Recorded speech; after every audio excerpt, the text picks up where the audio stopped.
Alors, c'est marqué dans la parashat Kedoshim. Lotisna tachicha bilvavecha. Tu ne haïras pas ton prochain, ton frère dans ton cœur. Ochiach tochiach et amitecha. Tu réprimanderas ton prochain. Velotissa à la fret. Tu ne supporteras pas sur lui la faute. Velotikom velotitor. Et tu ne devras pas te venger, de garder rancune. Et benyamecha envers les enfants de ton peuple. Ve'afta l'iracha kamucha. Tu aimeras l'Éternel ton Dieu, Ani Hashem. Non, en fait, cette paracha, elle contient beaucoup de sugyot, parce que chaque sujet, chaque mot, c'est une halakha, c'est une mitzvah avec des développements, mais on va se centrer sur un point, c'est cette notion-là de ochiar tochiar et amitecha, cette mitzvah de réprimander son prochain. Ouais, que quand on voit un juif qui fait quelque chose qui est assourd d'après la Torah, alors il y a une mitzvah de lui reprocher, c'est-à-dire de lui faire la réprimande pour lui éviter de fauter. Maintenant, cette notion-là, en vérité, si on l'élargit, elle exprime en fait le fait que quand on veut communiquer avec l'autre, ouais, on veut passer un message, mais le message le plus difficile, parce que tu veux dire à quelqu'un où est-ce que c'est bike vegan, bah, tu prends la première à droite. Bon. Maintenant, tu veux dire à quelqu'un comment il faut faire pour gagner de l'argent, il y a une façon de parler. Ah, tu veux dire à quelqu'un les sentiments que tu as pour elle, il y a une façon de parler. Mais la communication la plus difficile, c'est la communication de la remise en cause. Ça veut dire que tu veux expliquer à l'autre, tu veux encourager l'autre à se remettre en cause, à changer. Ça, c'est le plus difficile. C'est normal. Pourquoi ? Parce qu'à ce moment-là, je ne vais pas être dans une communication d'information ou dans une communication d'échange. Là, je vais être dans une communication de remise en cause qui va toucher directement la susceptibilité de la personne. Et ça, c'est le plus difficile à faire. Ouais. Alors, on va essayer de comprendre comment ça fonctionne et aussi comprendre quel est l'intérêt de cette chose-là.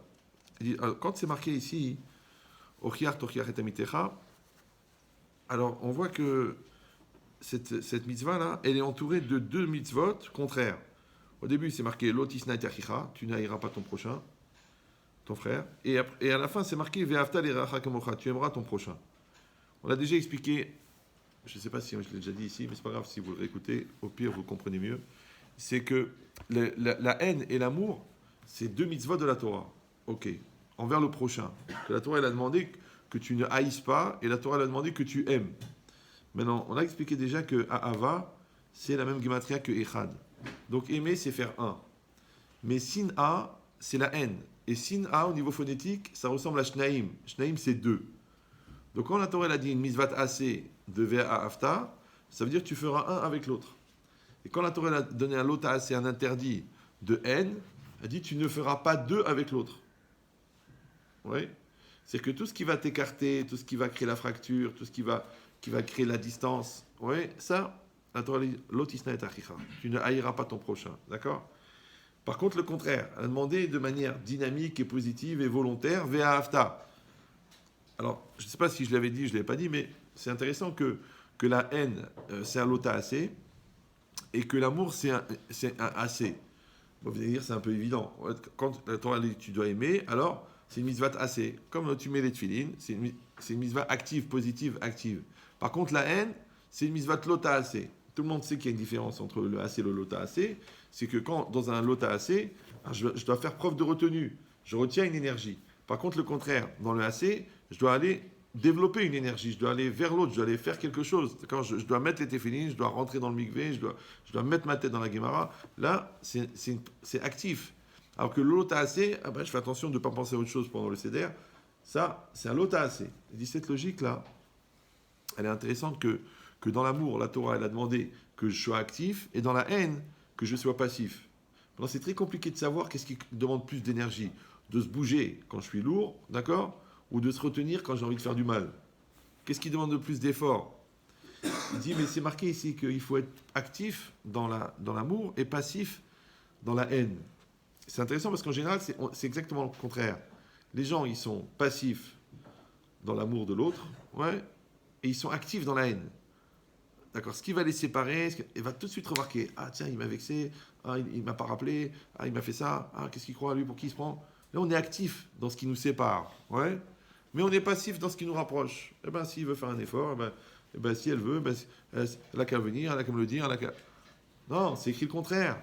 C'est une mise... Avafta, c'est une mise vatassée. Ça veut dire qu'il faut agir. C'est à toi d'y aller. Chesed, ouais, qui est un sous-groupe de la mitzvah de Ve'afta, c'est en agissant. C'est toi qui vas. Ouais, toi, tu fais une tova à l'autre, toi, tu fais du bien à l'autre, toi, tu fais du... Ah, tu dis oui, mais c'est pas toujours. Des fois, ça revient pas. Des fois, il dit pas merci. Mais est-ce que des tefilines t'ont déjà dit merci? Est-ce que Lulav, il t'a dit merci? D'accord? Alors l'autre, il devient un kéli de mitzvah. Ça s'appelle une mitzvah de chesed. Toi, tu fais ton chesed. Tu fais, c'est tout. Ah, tu dis oui, mais et s'il me dit pas merci, qu'est-ce que j'ai à gagner? Mais c'est déjà plus du chesed, c'est du commerce là maintenant. Tu es en train de demander qu'est-ce que tu vas gagner de ton chesed. D'accord? Et la haine aussi, tu réfléchis. Oui. Tu réfléchis, tu dis pourquoi j'ai la haine? Pourquoi il m'énerve? Pourquoi je veux pas lui parler? Je veux pas avoir de lien avec cette personne. Tu réfléchis. Mais tu remarqueras souvent que c'est les gens qui te ressemblent. C'est eux que tu aimes et c'est eux que tu fuis. Oui. Parce que dans la ressemblance, il y a un défaut majeur, c'est la ressemblance. Mais dans la ressemblance, il y a une qualité majeure, c'est la ressemblance. Ça veut dire que le miroir, il va tout de suite te montrer qui tu es. Mais d'un autre côté, il va aussi te montrer qui tu es. Et ça tue. Parce que tu ne sais pas qui tu es. Mais lui va te le dire. Qui tu dois tuer. Oh, c'est pas grave. Bon. Vous êtes très concentré ou endormi avec les yeux ouverts? Je sais pas, un des deux. Bon. Donc, ce qui est marqué ici. Ici, c'est marqué que la personne, en fait, l'autre en face de moi, c'est un miroir. Donc, il me renvoie une énergie qui me fait plaisir ou une énergie qui me dérange. Et la Torah, elle a dit, l'autre, il est en face de toi, il n'est pas là par hasard. Parce que je vous recommande avec Zivugim, Hachem, il crée des couples. Et c'est pas seulement le mariage. Il va te faire rencontrer les gens que tu as besoin de rencontrer. Étant donné qu'on est dans une logique de travail des midotes, d'évolution, qu'on apprend la Torah et qu'on fait du moussard, alors il faut savoir, c'est très simple. La Torah, c'est le Beth Midrash, le moussard, c'est les Chaverim. Il n'y a pas mieux. Ouais, c'est le meilleur. Pourquoi? Parce que quand tu es dans les Inyanim, dans les Hananim, tu réfléchis, des sujets, mais c'est pas le Maasé. Mais quand tu es en face de quelqu'un qui t'énerve, ou quelqu'un qui ne te respecte pas, ou quelqu'un qui te perd un objet auquel tu tiens, ou quelqu'un qui se sert de ta Gemara et qui la laisse au 8e étage, oui, tu dis, il faut qu'il meure. Oh, je veux dire, il faut que je lui parle, d'accord? Mais réfléchis bien maintenant, lui. Lui, il a fait une gaffe, il a fait une bêtise, il a fait une négligence. Mais ça, c'est lui par rapport à lui. Et lui par rapport à toi. Mais toi, par rapport à lui, c'est quoi? Mais c'est une occasion de travailler la sablanout. De travailler la patience. Mais c'est pas pour autant que tu vas le reprêter ta Gemara après. Ah, déjà, tu rentres dans l'autre catégorie, l'oticom et l'otitor. C'est-à-dire tu te venges. Parce que comme il n'a pas prêté, comme il a perdu, Non, alors je lui prête. C'est pas de la vengeance, c'est juste savoir À qui on donne. J'ai compris. D'accord, mais encore une fois, on est... Recevoir aussi. Si quelqu'un ne sait pas recevoir, c'est un problème aussi. Il ne sait pas rendre ou il ne sait pas recevoir? Il sait pas Il ne sait pas recevoir. D'accord. Donc maintenant, encore une fois, l'idée est... parce que ça me déconcentre. Mais c'est pas grave. Mais je t'en veux pas, c'est dans le pasouk. Donc l'idée, c'est quoi? L'idée, c'est que, comme j'ai pas de feuille, je ne sais pas de quoi je vais parler. Donc si vous me coupez au milieu, le tagine, il va jamais cuire. Donc l'idée, c'est quoi? Gardez vos questions pour la fin, ça sera aussi bien. Normalement, elles vieillissent pas mal, les bonnes. Donc c'est quoi l'idée? C'est que l'autre, c'est une épreuve pour moi. Et c'est les plus grandes épreuves, c'est les autres. Quelqu'un, il croit qu'il a une épreuve avec la Touma, il a une épreuve avec la Istaklut Banashim, de voir des femmes mal habillées, il a une épreuve avec l'argent. Les pires épreuves, les plus dures, c'est avec l'autre. C'est pour ça que les mitzvot ben Adam Lachavero, ouais, elles sont plus importantes aux yeux d'Hachem que les mitzvot ben Adam Lakom. C'est pour ça que si à Kippour, tu n'as pas eu la Mechila de l'autre, alors ta teshuva, elle n'est pas valable. Pourquoi? Parce que comme l'épreuve elle est plus grande, alors la récompense elle est plus grande. Ah, tu dis, mais moi, je me suis pris la tête avec l'autre. Il dit, oui, mais à quoi il sert l'autre? Je vous ai déjà dit qu'il y a 600 milliards d'étoiles. Dans les 600 milliards d'étoiles, Hachem, il aurait pu faire 7 milliards de planètes habitables. Et il aurait mis un homme par planète. Pourquoi il a fait une seule planète habitable, d'après ce qu'on sait, ouais, et on est tous dessus. Ça s'appelle la cohabitation. Ouais. Ce qu'on appelle la Ramma. Ouais, parce que tu dis, mais je suis obligé de supporter celui-là, et celle-là, et ce fou, et cette folle, et ce menteur, et ce voleur, et ce débile, et ce religieux, et ce pas religieux, et ce grand, et ce petit, et ce gros, et cet intello, et ce Ahmad, tous dans la même planète. Mais la yeshiva, c'est pire, parce que c'est un micro-planète. Il n'y a pas où aller. L'autre, il est là, l'autre, il est là, l'autre, il est là, l'autre, il est là. D'accord? Mais ça, c'est quand tu es dans une vision de fuite de travail. Mais si toi, tu es dans une vision de travail, oui, celui qui a mal au ventre quand il voit des haltères, il ne faut pas qu'il s'inscrive dans une salle de musculation, il va mourir. Par contre, celui, quand il voit des haltères, il dit « Waouh, ça coupe la soif, parce que ça désaltère. » Bon, alors donc automatiquement, qu'est-ce qu'il va faire? Et au contraire, il va courir vers les haltères. Eh ben, c'est exactement pareil l'autre. Ouais. Dans un premier temps, l'autre il m'énerve, ouais, et l'autre il me prend la tête, et l'autre il me saoule. C'est normal, parce que je suis un gamin. Ouais. Mais quand je grandis, je prends du recul.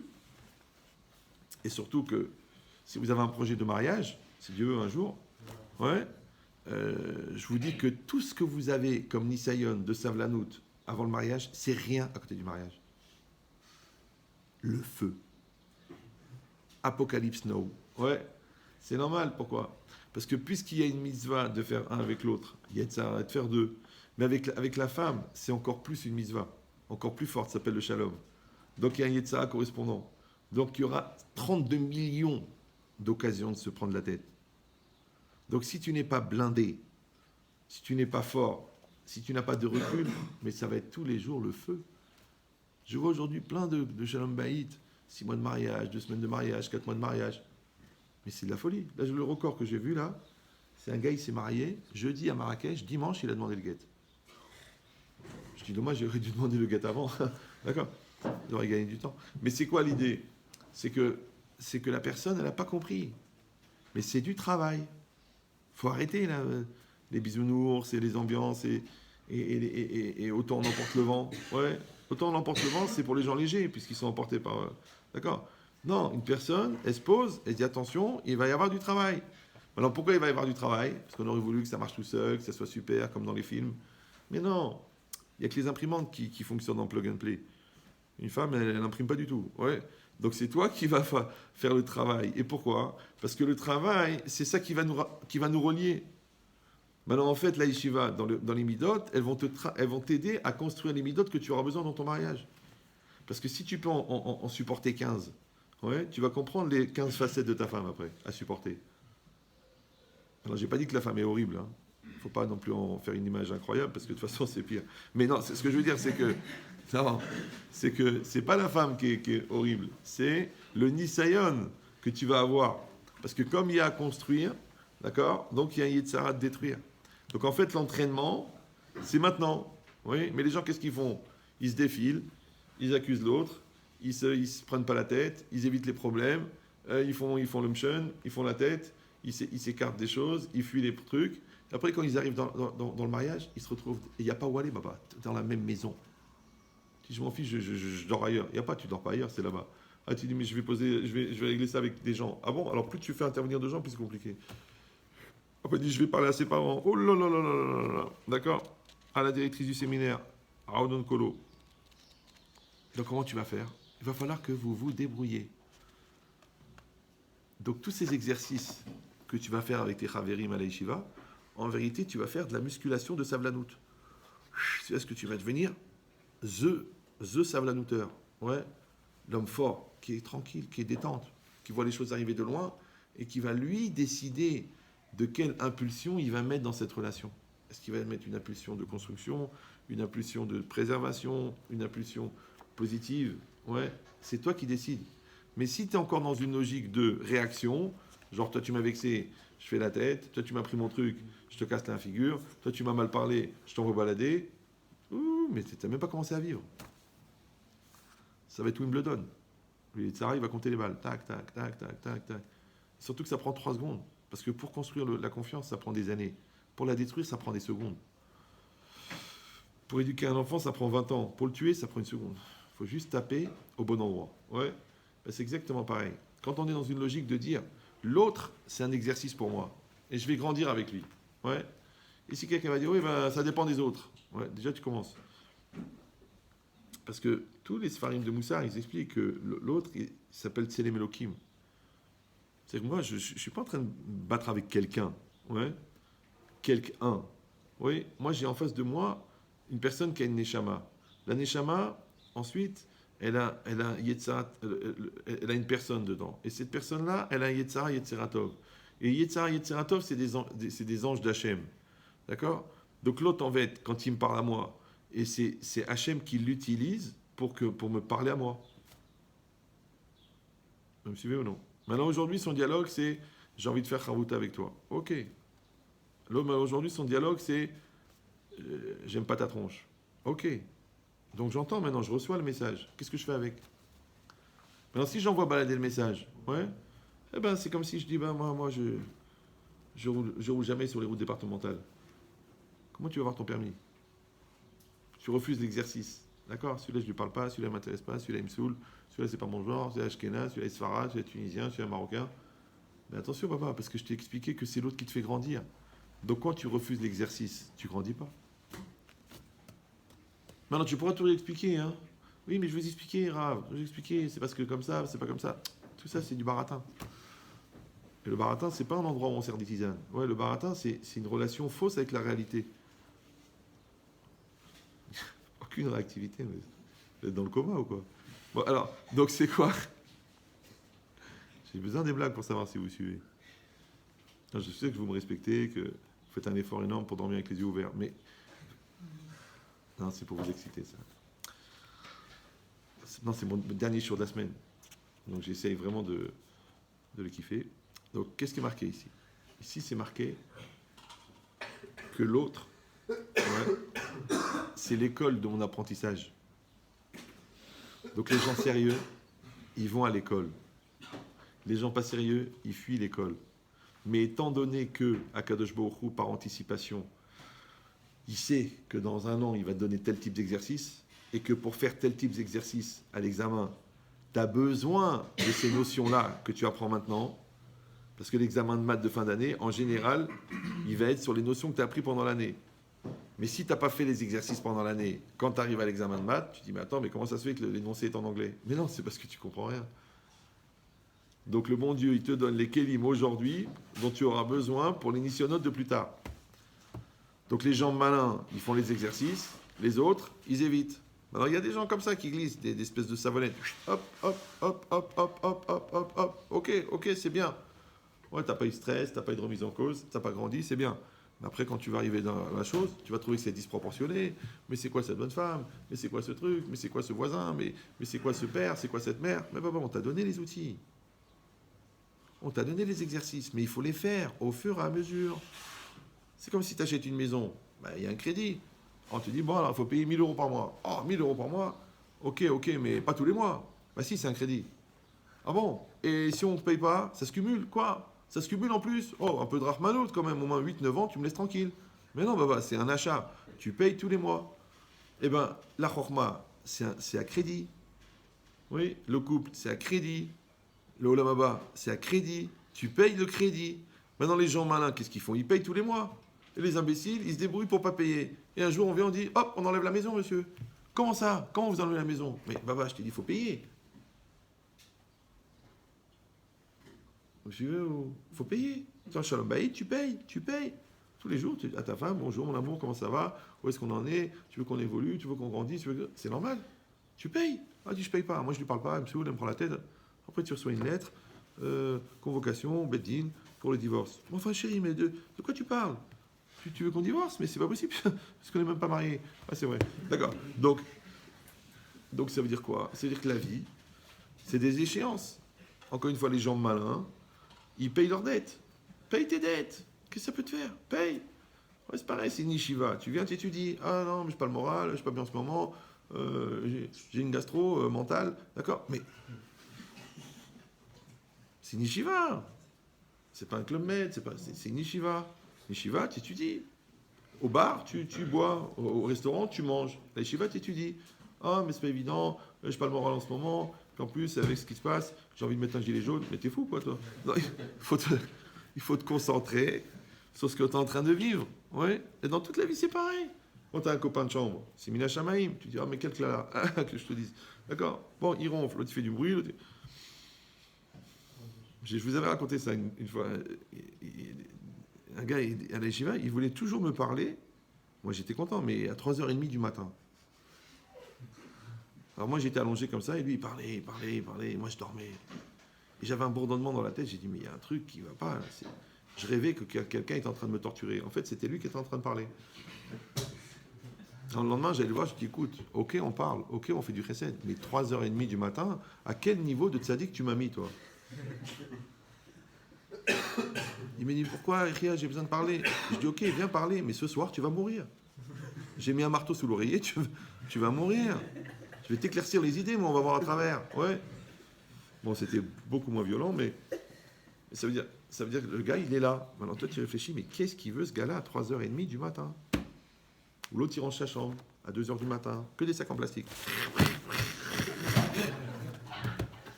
Et toi, tu sais pas, mais qu'est-ce qui se passe? C'est quoi ce bruit? Ouais. Et il range la chambre. Attends, mais il part dans une semaine. Tu vois, il n'a pas le temps pendant la journée. Il y a le CDR, alors là, il range la nuit. Tu ranges, mais tu déranges aussi. Donc toi, quand tu es dans une logique d'attention, comme j'ai dit, tu ranges les sfarim. Moi, je faisais très très attention de ranger les sfarim. Parce que tu n'es pas très sûr de la valeur de ton Talmud Torah, mais tu es sûr de la valeur du Bitul Torah que tu as fait aux gens qui cherchent les sfarim à cause de toi. Ça, c'est sûr, ça. Ouais. Est-ce que tu es le Gaon de Vilna? C'est pas évident. Parce qu'il y a des tzadikim qui sont l'istarim, que les gens ne les connaissent pas, mais il y a des gens que même Hachem ne connaît pas. Ça s'appelle des laisterim, d'accord? Dis-toi, quand tu learns, tu ne sais pas. Est-ce que tu vas être Mehadej, la question de Rabbi Akiva Eger, ou tu vas juste éviter au livre de moisir parce que tu l'aères, d'accord? Mais le bitul Torah que tu fais quand l'autre il cherche laisser faire pendant une demi-heure, ça c'est du cash, ça c'est sûr, c'est inscrit là-haut, on t'attend, on va s'occuper de toi, ouais. Donc tu fais l'inverse. Peut-être même tu peux prendre le srar du Talmud Torah que tu as remis le Sefer à sa place, que le gars il va le trouver tout de suite. Ouais. Ici Nalacha aussi, je l'avais vu à l'époque je l'ai plus retrouvé, c'est quelque part dans Yoredea ou Ichot Talmud Torah, je ne sais plus. Le bitul Torah de ne pas ranger les sfarim. D'accord. Maintenant quand tu fais ça, ça veut dire que tu es doeg.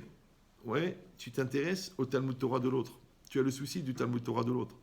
Maintenant, quand tu es Talmud Torah de l'autre, c'est pas parce que tu veux faire plaisir ou que l'autre il te dit oh, merci beaucoup, Kalakavod, bravo pour ce que tu fais, quel tzaddik du Beth Midrash. Non, c'est parce que toi, tu es doeg de la Torah qu'il y a dans le monde. Donc la Torah de l'autre, elle est chère à tes yeux.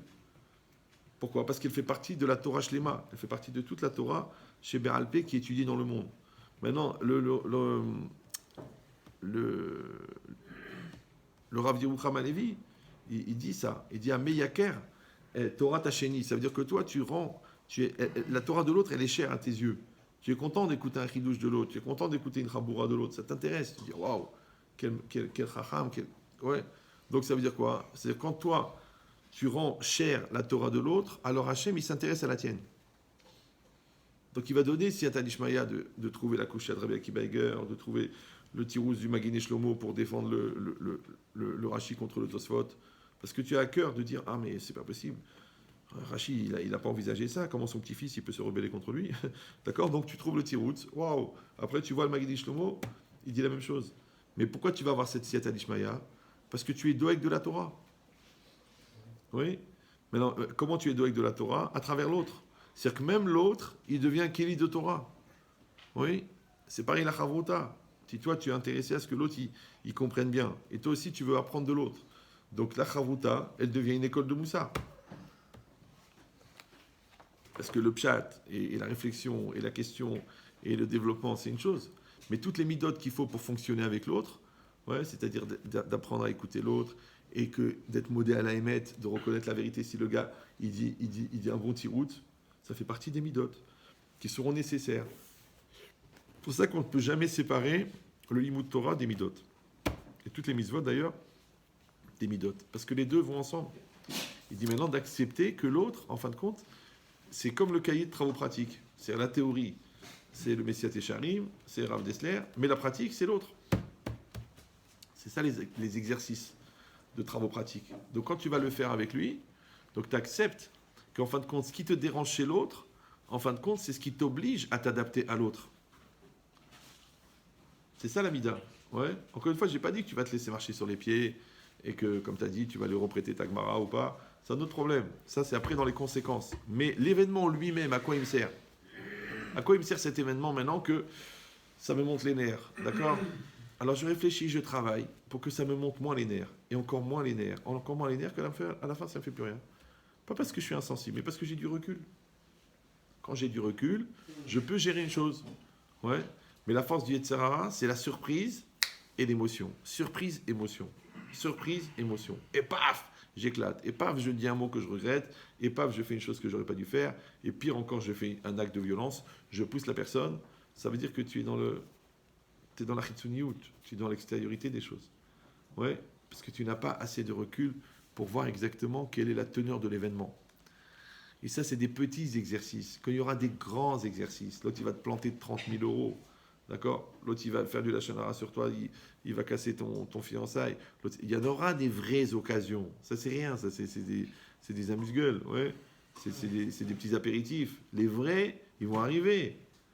Mais si déjà pour les petits, tu craques, comment tu vas faire avec les gros? Comment tu vas faire? Et c'est ce qui se passe en général. C'est que les gens, ils font un travail de yédia, ouais, de connaissance. Donc ils connaissent les nyanim, ils connaissent les sodotes, mais ils n'ont pas fait la hachaval à lèvres, ils n'ont pas fait le travail à l'intérieur, ils n'ont pas construit, ils n'ont pas gravé. Et quand ils arrivent l'épreuve, paf, ouais, paf, le médecin il dit écoutez, le bébé, il a un problème cardiaque, oh, le mec, tac, il a plus de bitachon. Ouais, l'autre il lui dit bon, finalement, j'achète pas la maison, oh, il devient fou. L'autre il dit le collègue, il ne le paye pas un mois, ça y est, il croit plus en Dieu. Wow.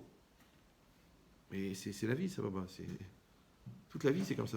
La vie, c'est des hauts, des bas, c'est des kiffs, c'est des angoisses, Je dis, mais je vais mourir. Ouais. Mais non, c'est que les vagues, elles montent et elles descendent. Mais le bateau, il avance. Vous me suivez ou non?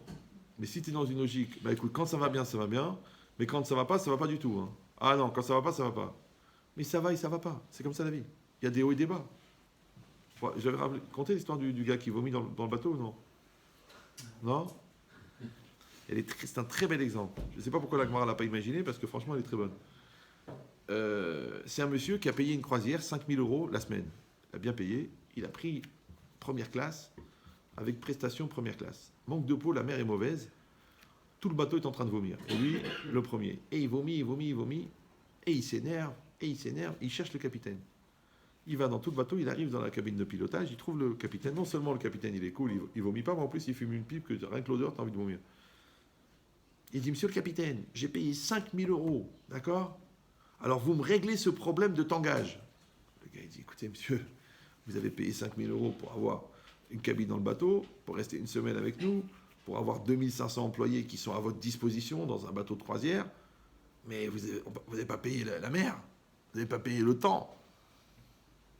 Bon, il se calme un petit peu et tout. Après, il dit, mais ok, mais comment ça se fait que vous vomissez pas? Je vais vous expliquer, c'est très simple.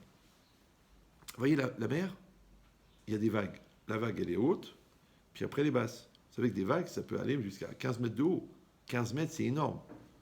C'est un bâtiment de 5 étages. Donc, tu es en bas, et après, tu te retrouves au 5e étage. Et après, tu te retrouves en bas. Donc, la mer, elle monte, et la mer, elle descend. Le bateau, il est sur la mer. Donc, le bateau, il monte quand ça monte, il descend quand ça descend. Mais toi, tu es dans le bateau. Donc, tu montes quand ça monte, et tu descends quand ça descend. Non, c'est pas ça. Quand ça monte, tu montes, mais quand ça descend, tu veux pas descendre, toi. Donc, toi, tu veux rester en haut, alors que le bateau descend. Comment ça s'appelle en français? Un haut le cœur. C'est pour ça que tu vomis. Vous me suivez ou non? Parce que tu t'adaptes pas à la situation. Parce que tu ne suis pas le mouvement. D'accord? Eh ben, il fait chaud, t'enlèves ton pull. Ben, il fait froid, tu mets une écharpe. Mais si tu dis, ouais, il fait froid, ben, c'est l'hiver. Après, tu dis, ouais, l'écharpe, elle va m'irriter la gorge. Ben, c'est l'hiver. Après, tu dis, ouais, qu'est-ce qui a fait que... Pourquoi il fait froid? Mais c'est l'hiver. C'est l'hiver, tu mets ton manteau et tu te la fermes. Tu t'adaptes. Non, toi, t'enlèves pas le manteau, et comme tu es un peu mytho, tu dis, je reste avec la chemise ouverte, et je sors. Style martiniquais. et après tu t'attrapes une bronchite, 8 jours au lit dans le coma. On t'a dit que c'est l'hiver. Tu mets un manteau et une écharpe. On appelle ça en français l'adaptation. D'accord? Donc tu as une femme sensible. Tu appuies moins sur l'accélérateur. Tu as une femme un peu Allah. Tu l'expliques 3 fois. C'est pas grave, tu t'adaptes. Donc quand le bateau il monte, tu montes. Quand le bateau il descend, tu descends. Et c'est pas grave. Mais tu verras que le bateau il monte et le bateau il descend, mais il avance. Mais toi, ton problème, c'est que quand tu n'es pas bien mentalement, quand tu n'es pas bien moralement, tu arrêtes d'avancer.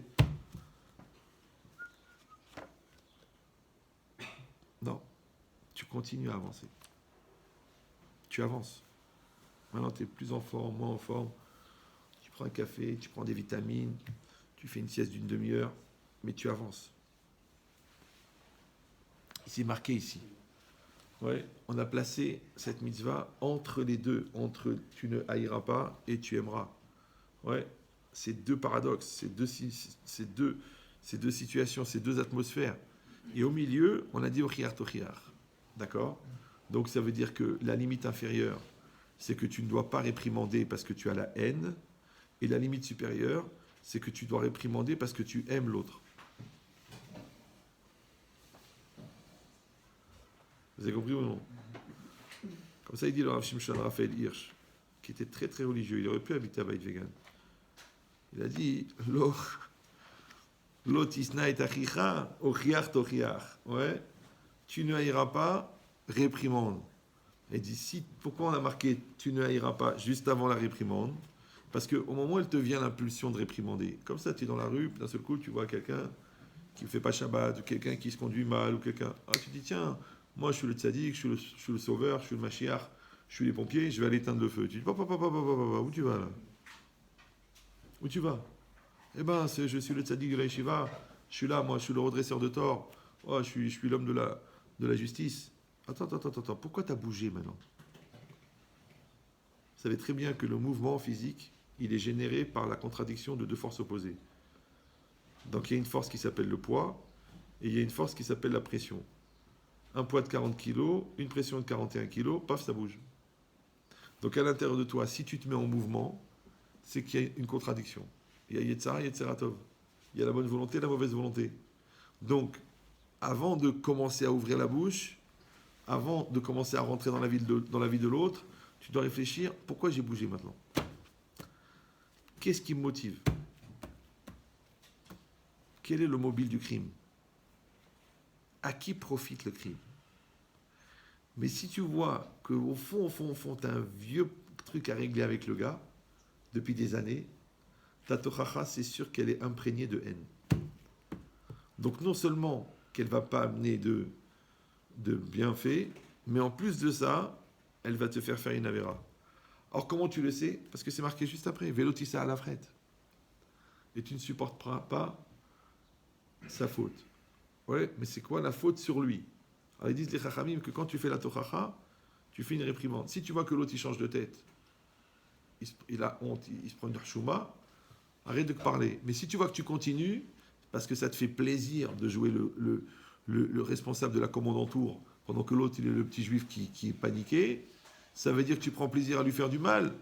Donc sa honte, elle devient une avéra pour toi. Alors que soi-disant, tu es venu Mashiach pour sauver la situation. Vous me suivez ou non?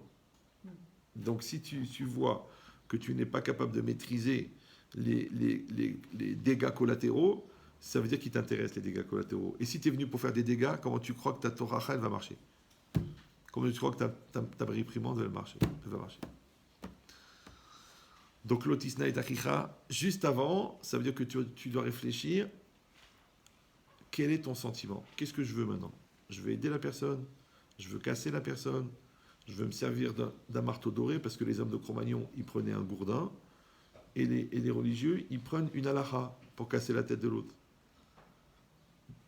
Non. Moi, je veux faire avancer les... Alors, on va voir si tu veux faire avancer. Donc déjà, en préliminaire, que tu as vérifié qu'il n'y avait pas de la haine dans ton intervention.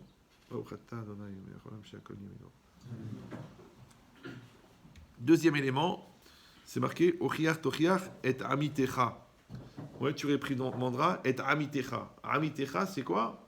C'est ton prochain, c'est ton ami, c'est ton frère.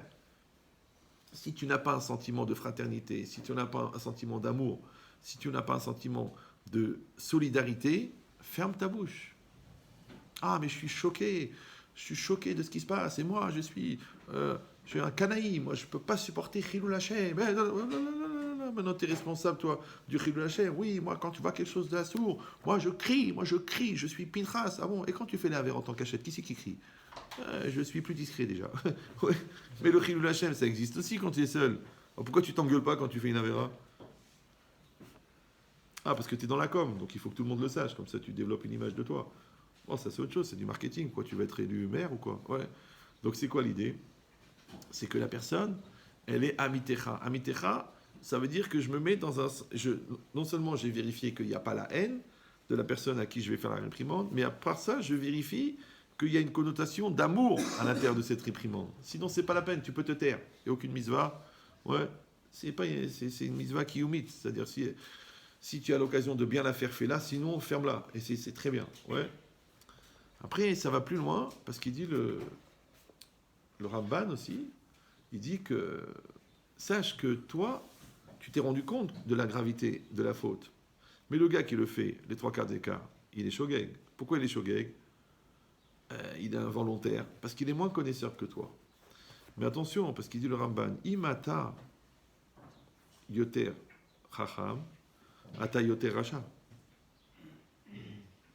Ouais, ve'imu yoter pachot chacham, ou yoter tzadik. Bah oui, parce que comme la gravité de la faute, elle dépend de la connaissance. Donc, si toi tu connais mieux, donc tu es plus rachat dans tes avérotes, puisque tu fais en connaissance de cause. Mais si lui, il est ignorant, ouais, le mec il sait même pas que c'est assourd de prendre la voiture Shabbat, et toi tu l'insultes, tu le pourris. Et le gars il dit mais de quoi tu parles? Je sais pas, on a toujours pris la voiture en Algérie, on pensait même que c'était une mitzvah, on la prenait que Shabbat d'ailleurs. Oui, donc tu dis mais c'est assourd. Alors tu réfléchis que le gars il est ignorant. Ouais. Comment il a fait d'un yeshiva? 0. Ok, toi t'en as fait 15. Il faut bien qu'on sente une différence dans les midotes, sinon à quoi ça sert d'avoir étudié? Donc ça veut dire que toi tu dois te mettre à la place de l'autre, tu dis écoute, le gars il connaît pas, le gars il n'a pas appris. Ouais, c'est là que tu vas avoir du lekaf de route. Bah, c'est normal. Ça veut dire que tu as compris en fait que si toi tu te prends, dans cette relation, tu peux prendre ta position de Baal Tochacha, celui qui va faire la réprimande, il faut que tu décides dans quel état d'esprit tu le fais. Parce que de toute façon, il y a une photo là. Ouais. Une photo. Il y a quelqu'un qui parle et quelqu'un qui écoute. Il y a quelqu'un qui fait du mal et quelqu'un qui souffre. Maintenant, dans cette photo là, dans le casting de cette photo, toi, tu as choisi ce rôle là. L'autre, il n'a pas choisi, mais il se retrouve dans ce rôle là. Toujours, on raconte que c'était dans un ghetto et les Allemands, ils étaient en train de faire la rafle, ils étaient en train de massacrer les gens. Et il y avait un nazi qui tapait sur la tête d'un admour avec un marteau. Et l'admour, il chantait Ashreinu, Matov Chelkenu. Alors le nazi, qui était totalement naze, mais qui avait un cerveau, il a demandé mais qu'est-ce que tu es en train de chanter? Alors l'autre, il a traduit Ashreinu, heureux pour nous, Tov Chelkenu, ouais, elle est bonne notre part, notre sort. L'autre, le nazi, il a dit je comprends pas, mais je suis en train de te taper la tête avec un marteau. Et toi, tu dis que tu es content de ton sort. Il a dit en quoi tu es content? Il dit je suis content parce que je ne suis pas à ta place. Vous suivez là? Ouais. Tu dis mais je suis en train de prendre des coups de marteau, mais je ne suis pas à ta place. Parce que c'est vrai que c'est dur de prendre le coup de marteau. Mais d'être celui qui est en train de donner le coup de marteau, c'est pire. Maintenant, toi, tu regardes la photo. Tu es en train de faire quoi? Tu es en train d'éduquer ton fils ou tu es en train de le détruire parce que tu es énervé parce qu'on t'a fait une queue de poisson? Quel rôle tu joues? Ouais. Est-ce que tu es la victime ou est-ce que tu es le bourreau?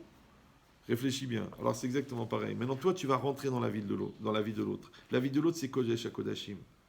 Tu ne peux pas rentrer comme ça dans la vie des gens. Tu dois faire très attention. Oui, c'est une centrale atomique. D'accord? En plus, à pulsion nerveuse, ça veut dire que là où tu touches, il se passe des choses. Parce que là, tu vas faire de la peine, et là, tu vas réveiller la chose, et là, tu vas créer un lien, ou là, tu vas détruire un lien, là, tu vas faire de la déception, ou là, tu vas faire du koach, là, tu vas donner des forces, ou là, tu vas détruire des forces. Fais attention, c'est une centrale nucléaire en fusion. C'est très, très dangereux, le Ben Adam Lachavero. Ouais. Là, tu dis non, moi, comme ça vient, moi je suis. Attends, on n'est pas dans un troupeau là, papa. C'est pas qu'on est 1000 taureaux en Argentine et qu'on avance tous en même temps et qu'il y en a un qui tape là et là tu tapes là. Ah, va pas commencer à réfléchir. Je l'ai tapé ici, je l'ai tapé ici, je l'ai gratiné. On n'est pas des taureaux, on n'est pas un troupeau. Ouais, on est des galaxies qui se croisent en essayant de ne pas se détruire.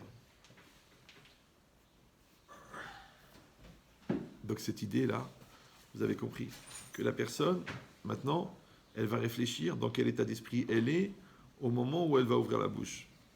Que moi, je veux aider la personne. C'est pour ça que même le mot tochacha, qu'on traduit normalement réprimander, il faut le retraduire. Et ça aussi, c'est le Rav Shimshon Raphaël Hirsch. Il dit que tochacha, c'est milachon ochacha. Et c'est quoi la ochacha? C'est la clarification. C'est-à-dire que toi, tu crois que tu es venu pour réprimander. Toi, tu crois que tu es venu pour sauver le monde. En fait, toi, tu es venu pour informer. Tu es un panneau indicateur. Tu es un enseignant. Tu es un transmetteur d'informations. Ouais, tu es quelqu'un qui va mettre en disponibilité une idée. Et l'autre, il fait ce qu'il veut avec. Vous suivez où? Donc ça change complètement l'esprit. Parce que toi, tu informes. Bah donc, quand il y a un panneau indicateur, il marque Paris. Donc il est carré d'un côté et pointu de l'autre. Ça s'appelle une flèche. Maintenant, même s'ils arrivent à faire des panneaux intelligents, ouais, et que le panneau, il a déjà vérifié que tu veux aller à Paris parce qu'il a déjà capté les conversations que tu avais avec ta femme à 150 km du panneau. Mais que quand tu prends dans le rond-point, au lieu d'aller vers Paris, tu prends l'autoroute de Lille. Jamais le panneau, il va dire, mais espèce d'imbécile, c'est par là Paris. Même si c'est un panneau intelligent. Oui, non? Encore moins qu'il ne va pas t'envoyer une pulsion électrique de 50 000 volts pour te réveiller parce que tu es en train de prendre la mauvaise direction. Donc toi, tu es un panneau. Ouais? Tu es un panneau. Tu espères juste que l'autre ne va pas tomber dans le... Ouais? C'est-à-dire que tu vas donner une information à l'autre. Ouais? Sache que les téphilines, il faut les mettre à tel endroit. Ouais? Sache que ça, d'après le Shulchan Aruch, c'est quelque chose qui est assourd. C'est un panneau, c'est tout. Mais quand tu l'insultes, tu le pourris, tu le maudis, tu le détruis et tu le fracasses, tu crois que tu as fait une misva? Une fois, j'ai fait ce cours-là, je ne sais plus où, et il y a un petit vieux qui est venu me voir. Il m'a dit, ah, monsieur le rabbin, je suis totalement d'accord avec vous. Ah, je dis, ça fait plaisir. Je dis, pourquoi vous me dites ça? Il m'a dit, parce que moi... Ah non, je raconte dans le désordre. Avant ça, quelques temps avant, j'ai fait un shiur sur Shabbat. Et il y a un monsieur qui vient me voir, il m'a dit, ah, Ben Chetrit, je voulais vous dire que vous m'avez réconcilié avec Shabbat. Ça fait 20 ans que je ne fais plus Shabbat, mais que j'ai écouté ce beau cours sur Shabbat. Je prends sur moi, je vais refaire à nouveau Shabbat. Alors je dis juste une question, pourquoi vous aviez arrêté de faire Shabbat? Il m'a dit, bah, vous savez, à l'époque, j'étais très éloigné, mais j'étais quand même traditionnaliste et je faisais Shabbat. Et un jour, je suis rentré dans une synagogue avec mon talit. Il y avait un shamash là-bas à l'entrée, il m'a attrapé, il m'a dit, quoi? Mouchrat, Nevela, Racha, tordu, tu emmènes la malédiction sur Israël, tu portes le Shabbat, tu rentres avec ton talit, allez, va-t'en d'ici. Il m'a fait tellement une harchouma, pendant 20 ans, je n'ai pas fait Shabbat. Il dit, mais Baruch Hashem, vous m'avez redonné l'envie, je vais refaire Shabbat. Ok. Donc moi, je vais dans un autre shioul plus tard, et je fais le shiur sur la tochacha, la réprimande. Et il y a le petit vieux qui vient me voir. Il m'a dit, ah, vous avez tout à fait raison, parce que moi, j'étais shamash dans une synagogue, et quand quelqu'un est rentré avec le talit, il faut voir qu'est-ce que je lui mettais sur la tête, et grâce à moi, les Mechalel Shabbat, ils ne sont pas rentrés dans la synagogue. Je ne sais pas si vous voyez. Ça, c'est l'humour d'Hachem. Il te fait rencontrer les deux gars. Eux, ils ne sont pas revus pendant 20 ans, mais toi, en 2 semaines, tu les revois les deux. Ouais. Alors, je lui dis, écoutez, je n'ose pas envisager la gravité du Guéhinam qu'on vous prépare. Parce que si tu as empêché un juif de faire Shabbat pendant 20 ans, parce que Gadol Amera Séminar Osé, il est plus grand celui qui fait faire que celui qui fait, mais celui qui empêche de faire, il est pire que celui qui ne fait pas. Ouais. Mais c'est intéressant que le gars, pendant 20 ans, il était convaincu qu'il faisait une mitzvah. Alors qu'en fait, il faisait une avera. Ouais. Alors c'est marqué ici. Ochiach, tochiach. Je mets l'autre en situation de. Pourquoi? Parce que quand c'est marqué Lotisna et Achicha Ochiach, parce qu'on a dit qu'il faut faire attention que ta Tochacha ne soit pas motivée par la haine. Mais dans l'autre sens aussi, que si on a dit que la Ochacha c'est la clarté, donc c'est le manque de clarté qui génère la haine. Par exemple, tu as une autre situation ambiguë avec quelqu'un, ouais, qu'est-ce que tu dois faire? Tu dois les clarifier. D'accord? Par exemple, tu le connais, il était ton copain pendant des années, et puis un jour, tu ne l'as plus revu parce que lui, il a étudié ailleurs. Puis après, tu rentres dans une Brit Mila et tu le vois. Et tu t'approches et lui, il tourne la tête, il se barre. Toi, tu peux dire, bah écoute, c'est son problème. Non, tu vas le voir, tu dis, il y a quelque chose qui ne va pas. Tu vas lui parler. Tu dis, mais pourquoi je ne suis pas obligé de me rabaisser, c'est pas grave, c'est bon, ça te fera une petite capara. Ouais, mais va lui demander. Après, lui, il va te sortir un dossier, le dossier. Ouais, j'ai entendu que tu as mal parlé sur ma sœur à cause de ça. Elle a eu des gros problèmes avec son mari. De quoi tu parles? Bah oui, parce que quelqu'un il m'a dit que Benichou David, il a. Mais je dis, moi je m'appelle Benichou Marlouf. Ah. Qu'est-ce que vous avez contre Marlouf? Peut-être que votre beau-père s'appellera comme ça. D'accord. Donc ça veut dire quoi? Ça veut dire que, tu vois, tu as éclairci la chose, tu as éteint le feu. L'autre, il était parti dans un film. Et ça, c'est quoi? C'est que, parce qu'on dit Adam Asur Bemuskalo, Chofshi Bedimiono. Un homme, il est libre dans son imagination, mais il est enfermé dans son cerveau. Traduction, ça veut dire que le cerveau est structurel, mais l'imagination, elle est vaporeuse. Et un gaz, il s'étend dans le volume que tu lui donnes. Donc quand quelqu'un il rentre dans une logique de prise de tête, pour peu qu'elle soit chargée un peu d'émotion, la haine, elle peut se développer à l'infini. La seule manière, c'est de ramener les choses à la clarté, à la vérité, au fait, qu'est-ce qui s'est vraiment passé. D'accord? Alors ça, c'est l'histoire de la clamolette. Vous vous rappelez la clamolette quand même? Non plus? Je suis déjà venu ici ou... Oui. Donc, c'est ça, c'est un grand yesod que j'ai entendu il y a plus de 30 ans. Enfin, le Rav, il avait raconté cette histoire. Ça a l'air d'une blague, mais c'est un grand moussard. Il y a un gars qui a besoin d'une clé à molette. Il va chez le voisin. Et avant de taper à la porte, il réfléchit. Il dit peut-être qu'il a une clé à molette, peut-être qu'il n'en a pas. Peut-être qu'il en a une, mais qu'il l'a prêtée. Peut-être qu'il ne l'a pas prêtée, mais qu'il ne veut pas la prêter. Peut-être c'est un souvenir de son grand-père. Peut-être qu'elle est en réparation. Peut-être il fait tout un truc. Et à ce moment-là, le voisin qui n'était au courant de rien, il ouvre la porte pour sortir. Et l'autre, il le voit, il le regarde. L'autre, il ne comprend pas pourquoi il est là. Et l'autre, il le regarde avec les yeux comme ça, noirs. Il lui dit, ta clé à molette, tu peux te la garder.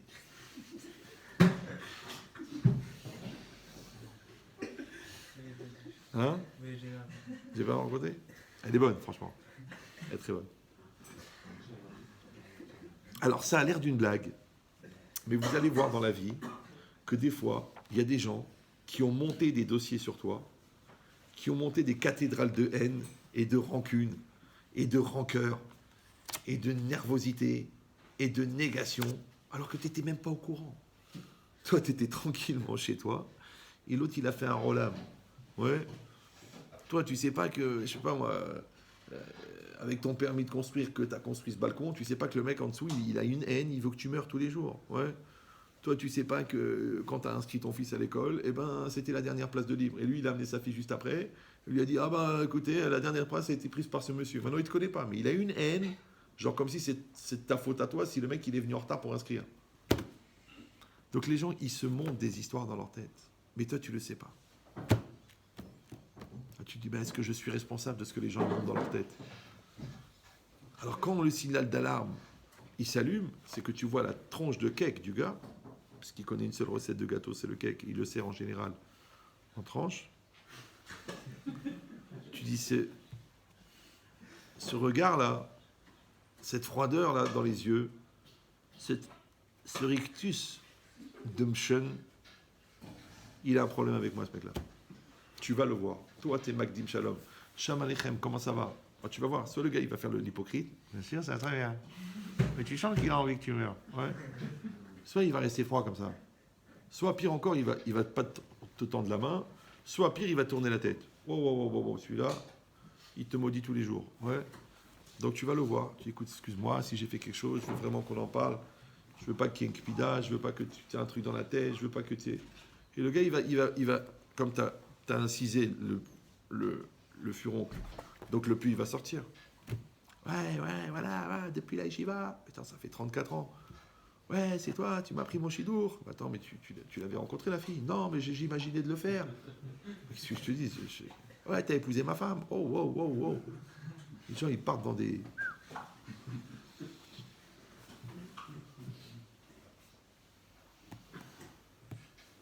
C'est pour ça que c'est marqué Lotisna interchicha ochiach. Ça veut dire que la clarté, elle enlève la haine. Parce qu'on a dit que la haine, c'est quoi? C'est la distance. Maintenant, c'est quoi la haine? La haine, c'est le scénario justificatif de la non-coexistence. Vous me suivez ou non? Étant donné qu'il y a une mitzvah de ve'afta l'eracha kamocha, étant donné qu'il y a une mitzvah de fonctionner avec l'autre, étant donné qu'il y a une obligation de s'arranger avec les autres, qu'est-ce qu'il a fait Yetzer Hara? Il va faire la distance. Maintenant, le problème, c'est que la distance, il faut pouvoir la légitimer rationnellement. Donc, qu'est-ce qu'on fait? On va développer un argumentaire de haine. Donc, la haine devient le dossier justificatif de la non-coexistence. Ça va? Maintenant, quand l'autre il a un dossier avec toi, qu'est-ce que tu fais? Tu prends le dossier et pièce par pièce, tu démontes le dossier. Et après, tu vas te rendre compte qu'en fait, tout ça, c'est pas des raisons. C'est juste des prétextes. Ouais. Mais le fond du problème, c'est un problème de vexation, c'est un problème d'argent, c'est un problème de nerfs, c'est un problème caractériel. Ouais. Donc, il faut aller chercher le problème qui est derrière le problème pour donner la réponse adéquate à la personne.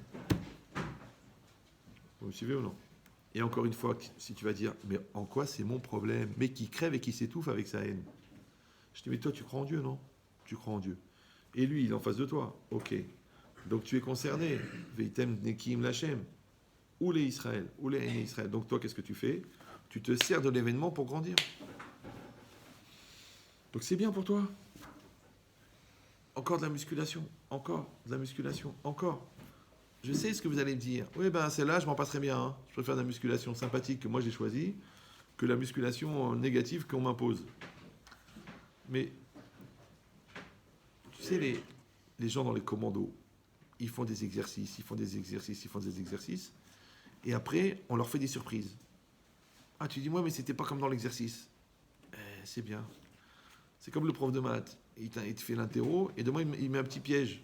Ah, tu dis, écoutez... pourquoi vous mettez un piège? Mais même quand tu vas passer le concours à la Rabbanout, ouais, il va te faire une sheila. Dans la sheila, il y a 22 sheilotes dedans. Tu dis, mais attends, mais fais-moi un truc clair. Non, je te fais une sheila compliquée. Ouais, pourquoi? Parce qu'il y a un truc. Ah, mais t'as mal lu. Ah, bah tant pis pour toi. Bah, c'est exactement pareil. La vie, elle ne va pas être exactement comme tu voudrais. La vie, elle ne va pas être simple. La vie, elle ne va pas être linéaire. Il y aura des à côté. Après, qu'est-ce qu'on va juger? On va juger ta chorma, ok, mais on va aussi juger ta capacité d'adaptation. Alors, je vous ai déjà dit, ça je sais que je l'ai dit, que l'intelligence, c'est la capacité d'adaptation. Donc le contraire de l'intelligence, la bonnerie, avec une lettre d'écart dans l'alphabet, ouais, c'est le fait d'être inadapté. Maintenant, nous, adapté, on l'appelle tzaddik. Comment on appelle inadapté? Racha. Alors pourquoi tu n'es pas adapté? Parce que tu ne sais pas, alors apprends. Tu es inadapté parce que tu n'es pas prêt, alors prépare-toi. Tu es inadapté parce que tu ne comprends pas, comprends. Ouais. Mais si tu crois en Dieu, Hachem, il va toujours t'envoyer un Nisayon que toi, tu peux assumer. Donc c'est sûr que le Nisayon, il est adapté à toi. Mais toi, par contre, est-ce que tu es adapté au Nisayon? Ça, Hachem ne peut pas le faire pour toi. Vous me suivez ou non? Alors les gens, ils croient que la Emouna, ça veut dire que c'est adapté en temps réel. Non, c'est adapté à ton niveau, c'est adapté à ce que tu dois faire maintenant. C'est adapté, c'est-à-dire que dans ta grille spatio-temporelle, à cet instant-là, il faut que tu rencontres cette personne-là. Mais qu'est-ce que tu vas faire avec la rencontre? Tu vas faire de la haine, tu vas faire de l'amour, tu vas faire une évolution, tu vas faire de la Gdusha, tu vas faire de la Touma, tu vas faire du Lashon Hara, qu'est-ce que tu vas faire avec? Akol bidei shamayim chutz miyirat shamayim. Ouais, qu'est-ce que tu vas faire avec? Il dit, quand toi tu veux profiter de ça pour grandir, Oui, alors à ce moment-là, non seulement que tu optimises la rencontre, mais en plus de ça, tu fais Kiddush Hashem. Pourquoi? Parce que quand on dit que chaque Israël, il est Tselem Elohim, ça veut dire qu'il contient un Chelek d'Hachem. Et ce Chelek d'Hachem, on l'a expliqué déjà les autres fois, il se réalise à travers la volonté de la personne. Donc quand moi, j'empêche quelqu'un d'exister, j'empêche Hachem d'exister. Et quand moi, j'encourage quelqu'un à exister, ouais, eh ben, je fais exister Hachem. Mais étant donné que toutes les Béné Israël ont une Neshama, et que toutes les Neshamot sont un Chelek d'Hachem, mais qu'elles sont séparées par les individualités, donc quand moi, je m'arrange avec l'autre, quand je suis Béchalom avec l'autre, et je suis Shalom avec celui-là, et Béchalom avec celui-là, tous ces morceaux d'Hachem qui sont en nous, ils s'intègrent, ils deviennent un. Ouais. Donc, numéro un, en encourageant l'autre à exister, eh ben, je fais exister Hachem. Et quand moi, je m'arrange avec l'autre, je fais que Hachem Echad. C'est ça que je suis responsable de l'unité d'Hachem. Donc, tous les jours, 2 fois par jour, tu dis Shema Israël, Hachem Enokenu, Hachem Echad. Profites-en pour réfléchir si tu n'es pas responsable de la parcellisation d'Hachem. Parce que quand tu dis celui-là je lui parle pas, celui-là il me saoule, celui-là il m'intéresse pas, Hachem dit je comprends pas, je lui ai donné une neshama, il t'intéresse pas. Oui, mais on n'a pas la même approche, un peu de vision, puis il est moins religieux, il est plus religieux, il est gros, il est bête, il est lourd, il est jeune, c'est un gamin, c'est un débile, il a Tselem Elohim. Débrouille-toi. Tu cherches des diamants. Ben, des fois les diamants ils sont posés dans une étagère chez Boucheron, place Vendôme, et des fois ils sont à 600 mètres de profondeur, et des fois ils sont tombés dans un tas de fumier. Alors tu vas chercher le diamant, tu vas dire ah non, je ne vais pas me salir les mains. C'est un diamant, on va voir. Donc vous avez compris. Pour ça qu'à la fin de cette petite paracha, c'est marqué Ani Hashem. Ça, c'est ce qui est marqué. Lotista et achicha bilvavecha, ochiach et amitecha, velotisa alafret, lotikom velotitor, et bene amecha, ve'afta l'iracha kamocha, Ani Hashem. Pourquoi? Qu'est-ce qu'il vient faire sur Ani Hashem? Aucun intérêt. On est dans le Ben Adam Lachavero maintenant. Ouais. C'est comme si on est en Alachot Shabbat, et d'un seul coup, le Mechaber, il rajoute Vechen Beisur Ebia, Rohim She. Qu'est-ce qu'il veut maintenant? On est dans le Shabbat, tu me parles des interdits du mariage et de nudité. Quel rapport? Ouais. Parce que c'est un rapport. Parce que tout le Ben Adam Lachavero, c'est pour quoi faire? C'est pour Ani Hashem. Dans les deux sens. Que quand tu le fais, tu penses à Hashem, ouais, et tu le fais pour Hashem. Et enfin, que quand tu le finalises, ce que tu as créé, c'est quoi? C'est un lien entre les Béné Israël, pour que les Béné Israël ils soient Echad, et que grâce à ça, Hashem il est Echad. Ça va? Hazak Obaou.